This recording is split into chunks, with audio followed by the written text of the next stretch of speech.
Ya vi llegar a Elisa Godínez, doctora en antropología y profesora de la UNAM. Querida Elisa, ¿cómo te va? Muy buenas tardes, muy buenas noches. Hola Vicente, qué gusto estar contigo y con tu audiencia esta tarde.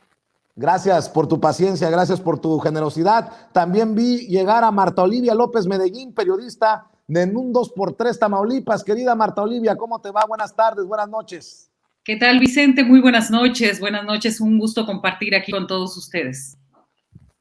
Gracias. Y también vi llegar a Julián Atilano, sociólogo y analista político, también amigo de esta familia sin censura. Julián, ¿cómo te va? ¿Qué tal, Vicente? Muchas gracias, colegas, ¿qué tal? Y un saludo a la familia sin censura. Gracias. Elisa, pues ya respingaron, diría mi nana que en paz descanse, respingaron los Lorenzo Córdoba y los Ciro Murayama. ¿Cómo se atreven en el gobierno de quererse meter en lo que decidimos en el INE? La realidad es que el plan de austeridad presentado hoy en la mañanera les puso en la torre, Elisa. Pues exactamente como lo dices, les puso en la torre. Fue un elotazo duro y directo, porque bueno, el punto aquí, lo relevante quiero decir es que, a ver, es esperable la reacción de estos cínicos del INE, ¿no? Que creen, además lo quieren manejar y lo quieren presentar como si el gobierno estuviera haciendo, digamos, haciendo injerencia en el INE, lo cual no es verdad, no puede hacerlo. Es una propuesta de lo más respetuosa y de lo más contundente para demostrar con creces que el INE tiene con qué hacer el ejercicio de la consulta de la revocación de mandato. Todo el tiempo el INE ha dicho que no tienen dinero, que no les alcanza, que necesitan más, etcétera, etcétera. Y aquí el punto, me parece lo relevante de lo que se presentó hoy en la mañana, en la mañanera, pues fue, para mí lo relevante fue hacer público, no solo que sí se puede hacer un ajuste presupuestal en el INE, pero sobre todo dejar de manifiesto, dejar muy, muy claro el tipo de gastos que hay en esa institución. O sea, al parecer, el INE, junto con el Poder Judicial y otros organismos autónomos, son los únicos que no se han enterado lo que ocurrió en este país en julio de 2018. Y lo que ocurrió en este país fue una abrumadora mayoría votando por un proyecto que, entre otras cosas, lo que propone es acabar de tajo con la corrupción y sobre todo también acabar de tajo con los gastos suntuarios y los gastos onerosos que no tienen por qué tener cabida en un país como este, ¿no? Es curioso que el INE junto con el Poder Judicial y otros organismos autónomos sean los únicos que se hayan resistido, ¿no? A ajustarse, ¿no? Son los únicos que no aceptan, por ejemplo, que su alta burocracia gane menos que el presidente, son los únicos que no están dispuestos a hacer un recorte en gastos que no tienen por qué ser. No tenemos por qué estarles pagando seguro de gastos médicos privados, no tenemos por qué estarles pagando exceso en el celular, no tenemos por qué estar pagando, además con figuras como las que se presentaron hoy, 2 fideicomisos ahí, que bueno, no tendrían razón de ser, ¿no? Entonces, me parece que lo relevante, insisto, de la propuesta que se presentó hoy fue hacer público, cada vez más público, esto que ya todos vamos sabiendo de manera más clara, que es que no debemos admitir que un organismo autónomo, por más autónomo que sea, gaste el dinero público de esa manera. Marta Olivia, agregando a lo que dice Elisa, creo que la movida magistral, desde mi perspectiva, de la presentación de este plan de austeridad del gobierno de la 4T, es que le dicen al INE, necesitas 1,700 millones, no te preocupes, mira, aquí está la ruta a seguir para que no tengas 1,700, para que tengas cerca de 3,000 millones de pesos disponibles. Pues más claro ni el agua, si no no echan a andar este plan de austeridad en el INE, pues confirman lo que hemos dicho muchos, que no hay voluntad para dejar los privilegios. Claro, y esto me hace recordar, Vicente, la pregunta que le hizo ayer el diputado Mario Yergo, representante de Morena en el INE, directamente a Lorenzo Córdoba. Le dice, ¿está usted dispuesto a renunciar a su seguro de gastos médicos mayores para en este plan de austeridad? Y él dice, no estoy dispuesto. Yo me fui a la página y ¿cuánto es lo que se paga adicional al sueldo, adicional a todo, a cada uno de los funcionarios de alto nivel del INE? Nosotros los mexicanos les estamos pagando 50,000 pesos mensuales extras como seguro de gastos médicos mayores. Y esto me hace recordar también esta situación de cómo en la Cámara de Diputados se dejaron de rentar automóviles de lujo y demás. Y sin embargo, en el INE tiene una empresa que le están rentando vehículos de lujo por 254 millones de pesos. Entonces, es bastante sencillo y bastante claro el plan de austeridad. El asunto es que decidan tomarlo en cuenta. Y es que no lo decimos nosotros, es la empresa y además es una empresa que está inhabilitada, Jet Van Car Rental.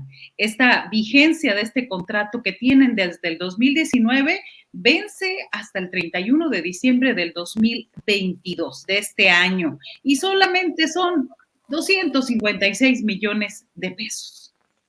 Juliana Tilano, dice Lorenzo Córdoba que ya se fue a refugiar en los espacios del PRIANREDE. Sin sustento ni seriedad el plan de ahorro propuesto al INE. El consejero presidente del INE, Lorenzo Córdoba, descalificó al participar en el webinar La Democracia en México, organizado por el grupo parlamentario del PRD en la Cámara de Diputados, el plan de austeridad de cerca de 3,000 millones de pesos propuesto por el gobierno de la 4T para destinar esos recursos a la consulta de revocación de mandato, al afirmar que no tiene ni sustento ni seriedad. Manifestó que esto demuestra que quienes hacen dicha propuesta desconocen cómo funciona el INE y es un enorme desatino. Pues, ¿qué va a decir Lorenzo Córdoba? ¿Y dónde lo dijo? Pues arropado por el PRD, Julián.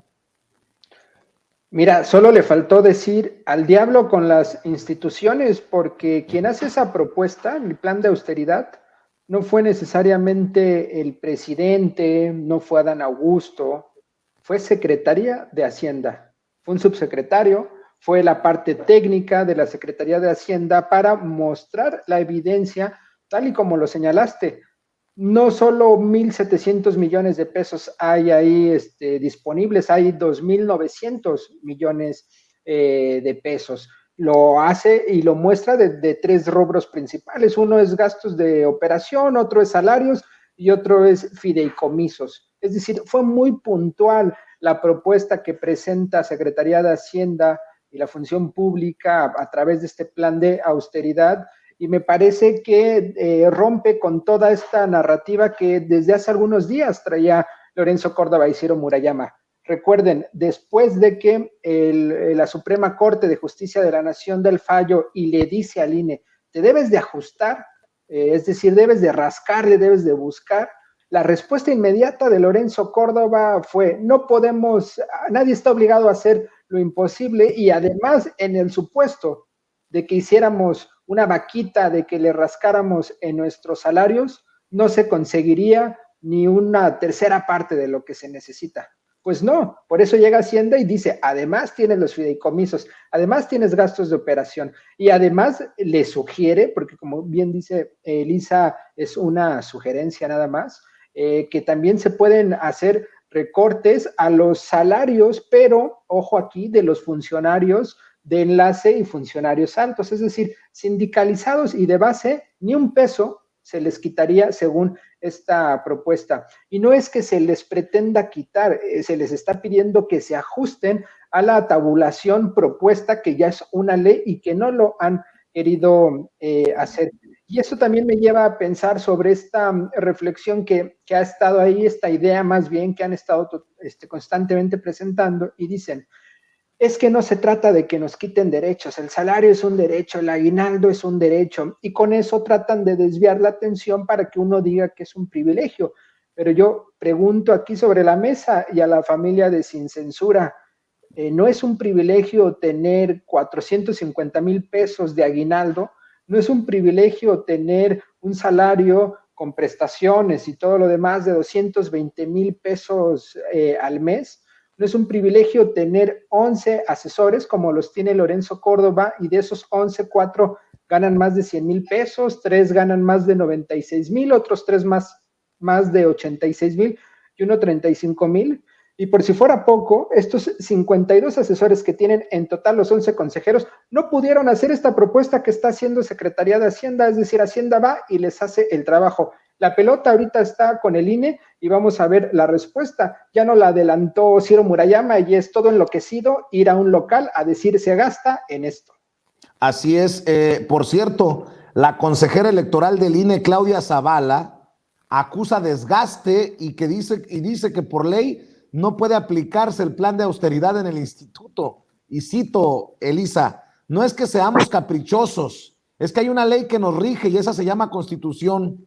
Cuando se quieren cambiar las cosas, que se cambien, que haya el consenso político, que haya los acuerdos, porque eso no le corresponde a ninguna autoridad más que al legislativo, que se cambien y nos sometemos todos a la Constitución. Pero por ley dice que no puede aplicarse el plan de austeridad al INE, la consejera electoral Claudia Zavala, Elisa. Mira, a mí lo que me parece es que independientemente, digamos, de los detalles legales a partir de los cuales esta gente del INE dice que no se puede aplicar este plan de austeridad, lo que queda de manifiesto, creo yo, es que habría que preguntarnos la razón última o el por qué no suena lógico que el INE admita realmente que tiene que hacer ajustes.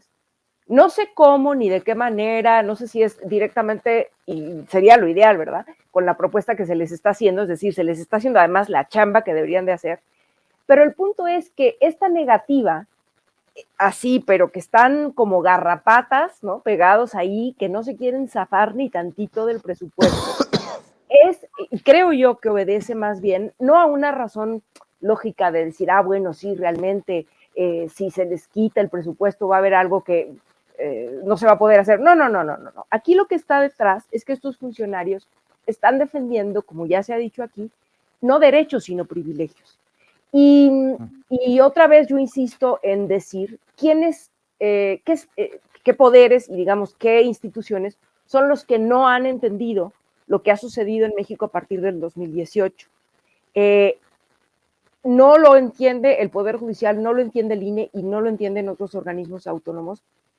Y lo que aducen permanentemente es que no, que ellos tienen que ganar bien, que ellos tienen que tener toda esta serie de gastos en tales y cuales servicios, ¿no? Porque eso corresponde a sus altísimas funciones y sus altísimos deberes.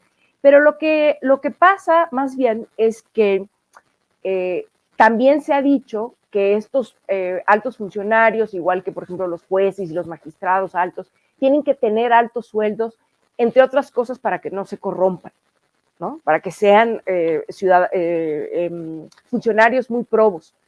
Pero el punto es que este régimen de altísimos salarios, en el fondo, es corruptor. Y tan es corruptor que ya lo estamos viendo. O sea, no se trata de que se tengan digamos, robar de la manera más burda. Finalmente, lo que están haciendo es una forma de corrupción. Recibir aguinaldos de casi $500,000 de pesos, recibir lo que acaba de decir Marta, 50,000 pesos al mes de gastos médicos privados y demás, eso al final es una forma de corrupción, aunque no sea la forma de corrupción clásica, ¿sí? Pero es una forma de corrupción.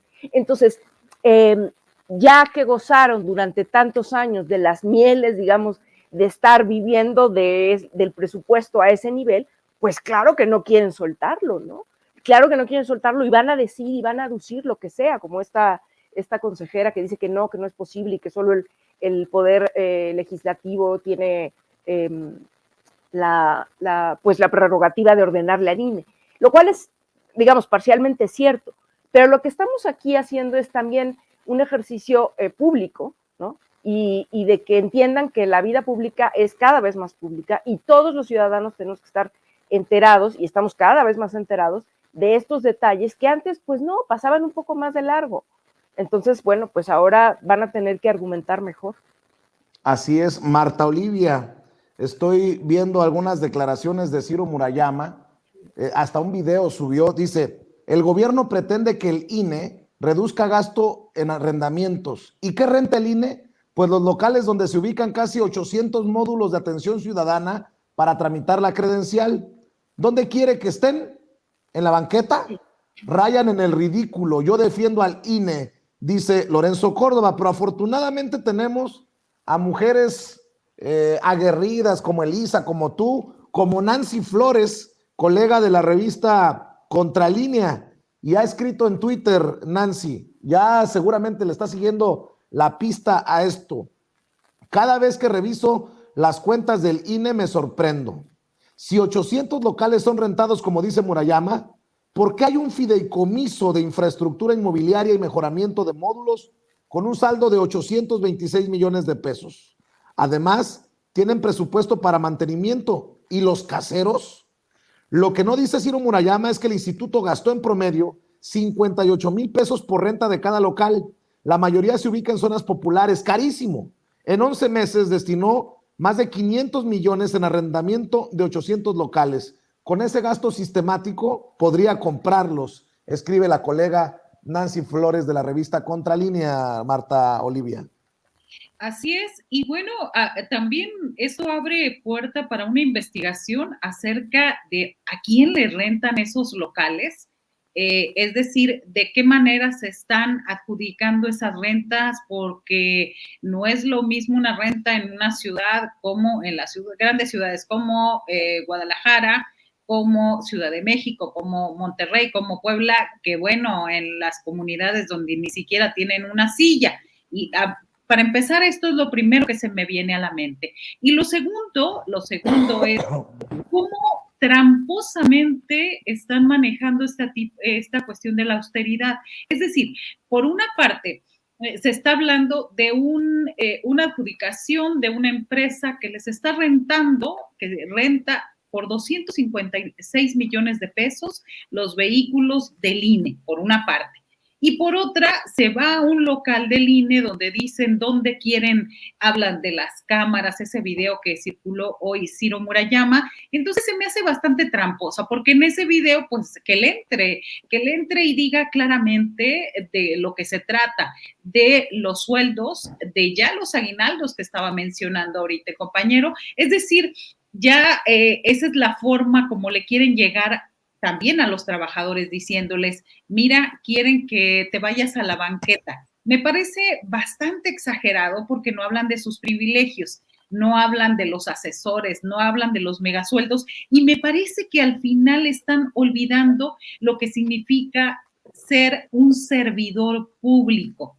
Un servidor público no es para privilegiarse, no es para tener las más altas estipendios, esas cenas, comidas millonarias, esos viajes. Me parece, se les olvida a los consejeros que el salario mínimo, yo creo que ya hasta se les olvidó, pero habría que recordarles que el salario mínimo es de 172 pesos diarios. Y simplemente en ciudades, en algunas ciudades muchas ciudades del país, esos 400,000 pesos de aguinaldo le sirve para un obrero para comprarse una casa de interés social. Entonces, imagínense, díganle a un trabajador, ¿sabes qué?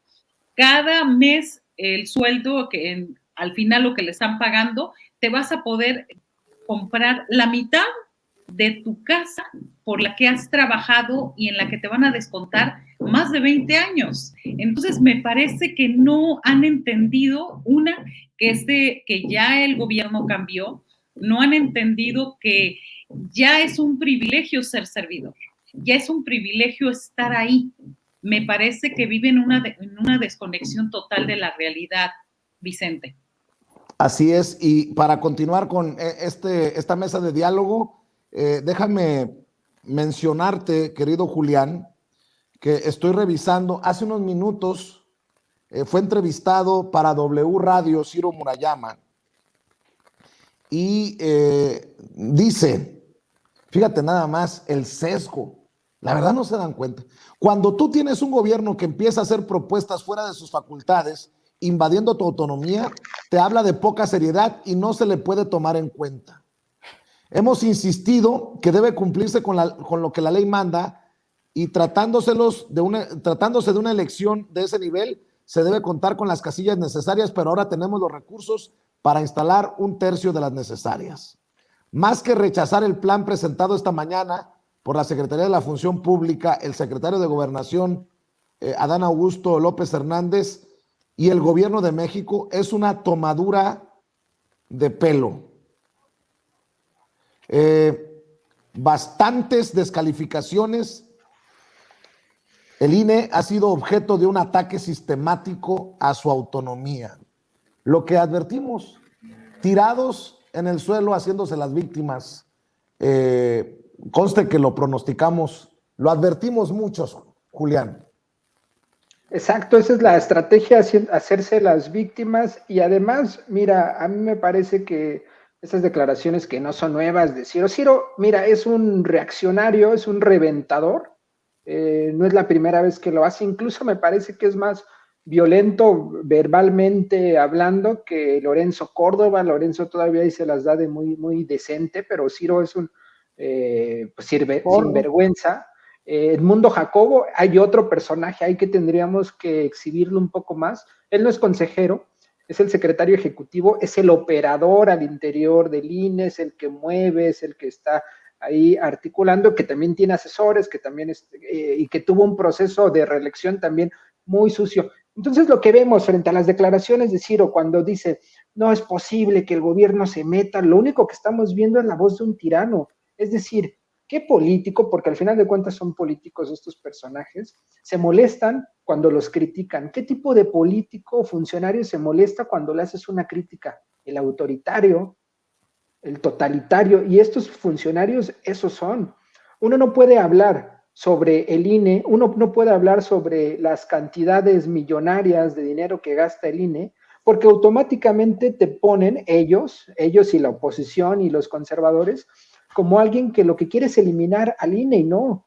Un órgano electoral, un árbitro electoral es muy importante en una democracia, eso no es el debate, pero un árbitro electoral tiene que ser imparcial. Ellos están jugando en contra de un grupo político, y no solo eso, están haciendo corrupción todo el tiempo de distintas formas. Veo en los comentarios que desde hace rato están comentando lo de la lavandería. De enero a noviembre, lo documentó Nancy Flores, se gastaron 95 millones de pesos en lavandería. Hace rato Ciro Murayama, bueno, de quienes han visto el video, va a un local y yo no veo manteles, yo no veo nada que lavar. ¿A qué se refiere? También pues a sus trajes, Julián. Seguramente. Y a sus sábanas. A lo mejor son las mismas que gastó Vicente Fox. 54 millones de pesos en actividades culturales. ¿Cuáles? ¿Los libros de Ciro Murayama sobre el populismo? ¿O a qué se refiere? ¿A pagarle dinero a los académicos amigos del INE que constantemente les están financiando sus publicaciones? A mí me parece que estos señores tienen que renunciar. Los funcionarios del INE, lo sabemos, quienes hemos estudiado la democracia en nuestro país, llegan en momentos coyunturales, y quien llega a la dirigencia de un instituto está en función del momento político. Por ejemplo, cuando llegó ¿cómo se llama que estaba en 2006? El presidente del INE. ¿Quién era? Luis Carlos Ugalde. Luis Carlos Ugalde. Cuando llegó Luis Carlos Ugalde, quien lo promovió fue el PRI. El PRI fue quien lo promovió. El Bester Gordillo lo promovió. Está documentado que él fue a una comida, a una cena, donde estaba el Bester Gordillo, y ahí operó para que llegara. Lo mismo sucedió con Lorenzo Córdoba, no con el Bester, pero sí con los políticos en turno. Entonces no son personajes democráticos, son personajes que llegan en ciertos momentos y como tal deben renunciar. Estos dos personajes tienen que presentar ya su renuncia. Julián, Marta Olivia, Elisa, la última y nos vamos, la última ronda. Por cierto, Marta Olivia, perdón que esto a lo mejor no tenga que ver con el tema que estamos abordando, pero ¿qué campaña de video está sacando el gobernador de Tamaulipas? Parece que se la creyó eso de que a lo mejor puede ser un hombre fuerte rumbo al 2024. Lo veo como si anduviera en campaña, como si no le debiera a Coppel, dice mi tía Silvia, como si no le debiera a Coppel y como si no tuviera ese proceso de desafuero en su contra, como si no hubiera una orden de aprehensión, con todo aquel despliegue de recursos, haciendo muchos videos, muchas giras, como candidato el gobernador panista de Tamaulipas, Cabeza de Vaca, o a lo mejor le está pavimentando el camino a su hermano, quien también es señalado como quien buscaría ser su sucesor, Ismael Cabeza de Vaca. Así es, fíjate que, por cierto, él ha dicho a sus amigos que, literal, yo no sabré gobernar, pero en campaña sí se anda. Entonces, pues yo creo que sí, él se abrió, se fue con un autobús que ya le pusimos el Vacabús, se llama, le puso unos letreros donde dice cabeza contigo, es decir, para posicionar el nombre del hermano, aunque ya el casi candidato es su secretario general de gobierno, el Truco Verástegui, un cacique político y económico panista en la zona cañera de Tamaulipas, ligado a intereses bastante oscuros y a grupos del crimen. Entonces, él anda en campaña. Ahora sí que si le llegaran a impugnar a César Augusto Verástegui Hostos, pues tiene el plan B de su hermano, incluso hablan de su mujer. Así que él anda encantado. Lo que no hizo en 5 años y medio, ahora se come el taquito de barbacoa, ahora se va a jugar una cascarita. Es decir, yo creo que y él lo ha dicho, a mí lo que me sale bien es andar en campaña. Entonces eso es lo que estamos viendo, a pesar de que el Partido Acción Nacional tiene hasta el 10 de febrero para registrar a sus precandidatos. Ahorita estamos en la etapa de las precampañas. Hoy justamente César Verástegui Hostos se fue a registrar y parece el precandidato, el candidato más fuerte. Por parte del C Nacional está el alcalde de Tampico, Jesús Nader, pero pues ya le dijo Cabeza que se hiciera a un lado, pues porque quien le garantiza cierta impunidad, todo lo que signifique, pues es su amigo, el secretario general de gobierno, el Truco, por el Trucutú Verástegui.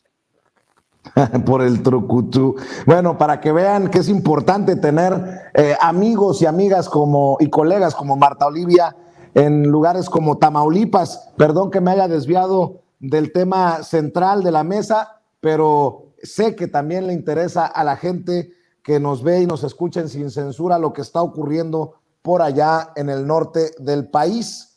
Para ir cerrando, Elisa, dice Pedro Miguel, a quien le mando un saludo: con la consulta de revocación de mandato estamos buscando restituirle el derecho a la sociedad de deshacerse de autoridades no competentes. Añadió que expresidentes como Zedillo, Fox, Calderón y Enrique Peña Nieto se habrían opuesto al ejercicio, pues de la misma calaña los Murayama y los Lorenzo Córdoba. Si lo vemos de esta manera, pues confirmamos que hay personajes en el Instituto Nacional Electoral en el que se supondría sería el árbitro imparcial en contra de la democracia participativa, en contra de la gente de a pie, Elisa. Sí, totalmente de acuerdo con lo que dice Pedro Miguel. Yo un poco también lo he repetido en las veces que me ha tocado cuando me preguntan sobre esto. Una de las cosas que insisto es decir, es que la revocación del mandato importa por lo que implica en el futuro. No es solamente lo que se ha argumentado desde la oposición, que es un ejercicio nada más casi de culto a la personalidad del presidente, porque ¿para qué quiere hacer este ejercicio si lo va a ganar de todos modos y que es una tontería? No, es lo que no acaban de entender, y como son tan básicos en la oposición y no tienen ni idea ni proyecto de país, no quieren ver y sobre todo no quieren admitir que la importancia de este ejercicio y la importancia de que sea el presidente en este momento el que lo impulse es sobre todo porque es parte de la muy necesaria profundización de la democracia en este país. Yo siempre digo que tenemos una democracia muy joven y ciertamente frágil, no es tan fuerte como quisiéramos. Y estos ejercicios, la revocación del mandato, en su momento lo que fue la consulta para juicio a los expresidentes, y todos y cada uno de estos ejercicios son importantes, no por lo que representan solo en el momento y en la coyuntura política, sino por lo que van a representar en un futuro. No solo porque van a poderse aplicar para presidentes, sino también que tiene que ser algo que se aplique a todas las autoridades en todos los niveles, porque eso es lo que corresponde en un país que necesita ser cada vez más democrático, ¿no? Y es lo que no acaban de entender y siguen subestimando. Creen que la gente no se da cuenta de esto, pero la gente claro que se da cuenta de que cuando hay voluntad, los ejercicios, digamos, no solo de participación ciudadana, sino estos ejercicios también de austeridad, ¿no? Y de no gastos suntuarios y demás, claro que dan resultados.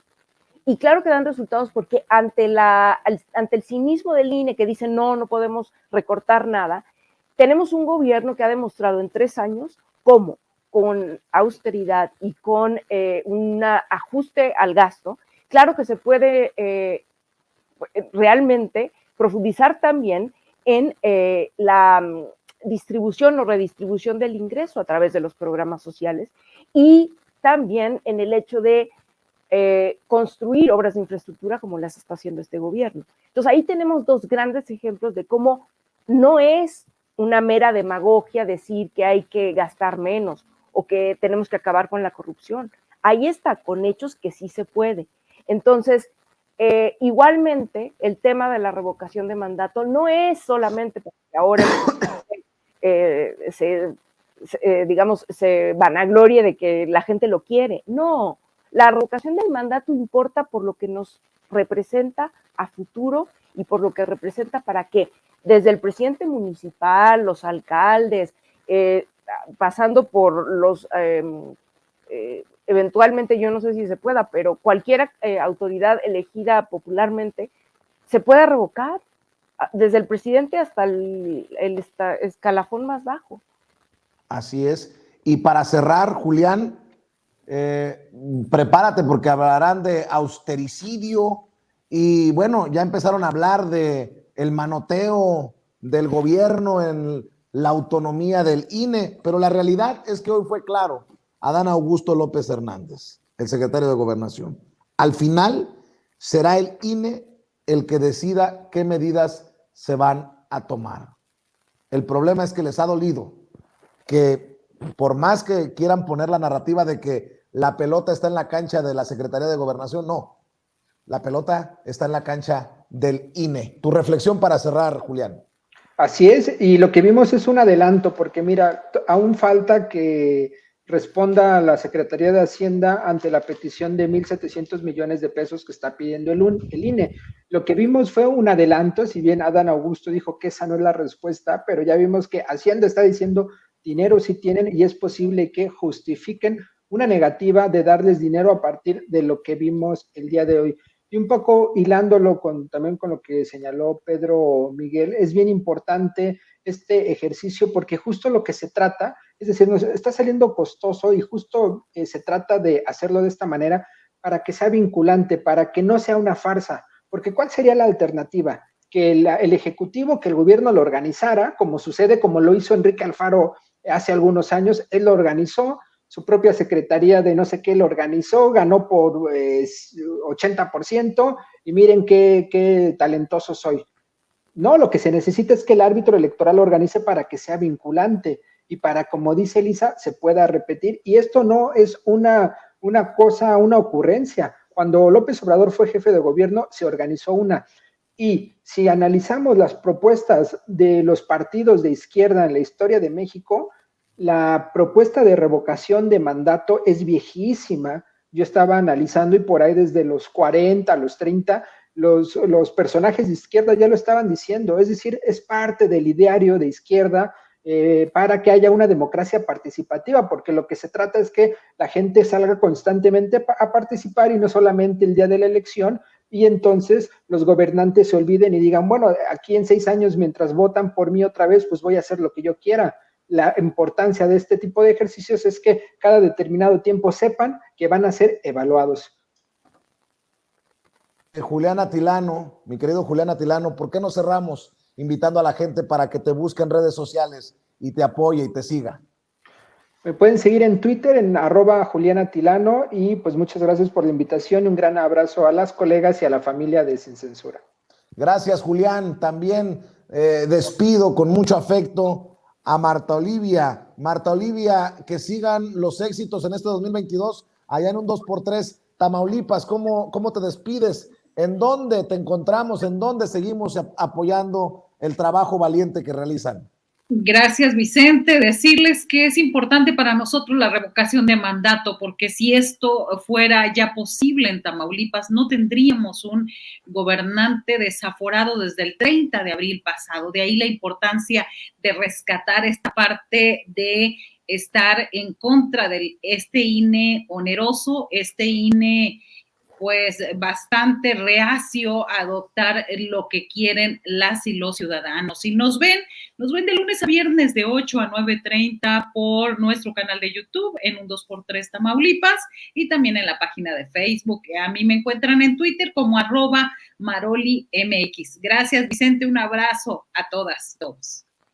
Saludos, Marta Olivia, a todos allá en Tamaulipas. Querida Elisa, cerramos contigo. ¿En dónde te sigue la gente que nos está viendo y escuchando? Vicente, normalmente estoy en Twitter ahí dando lata. Mi Twitter es @tdetoñoa3ncit, Tanit. Y bueno, ahí es donde normalmente más estoy. Les mando un abrazo a Marta Olivia y a Julián y a ti también y a toda la audiencia. Nos vemos pronto en otra mesa de diálogo. Elisa, Marta Olivia, Julián, que descansen. Buenas tardes, buenas noches. Gracias, un abrazo. Amigos, amigas, regresamos en breve. Pero mientras seguimos hablando sin pelos en la lengua, sin censura, usted puede suscribirse a nuestros 3 principales canales en YouTube. Sin Censura Media, en donde tenemos más de 1.600.000 suscriptores. Sin Censura TV, en donde tenemos más de 1 millón de suscriptores. Y en Sin Censura Presenta, en donde queremos llegar muy pronto a los 100,000 suscriptores. Si usted ya está inscrito en Sin Censura Media, suscríbase en Sin Censura TV. Si ya está suscrito en Sin Censura TV y Sin Censura Media, suscríbase a Sin Censura Presenta. Recuerde que es gratis, no tiene que sacar un solo centavo de su bolsillo para apoyarnos. Dele clic en la campanita para que los señores y señoras de YouTube envíen las notificaciones cuando estemos transmitiendo en vivo y en directo o estemos subiendo videos. También nos puede seguir en Twitter en @Vicente Serrano y hasta en Instagram. Ojo, también estamos en Instagram. Son nuestras redes sociales y con el apoyo de ustedes seguimos creciendo, porque con ustedes todo, sin ustedes nada.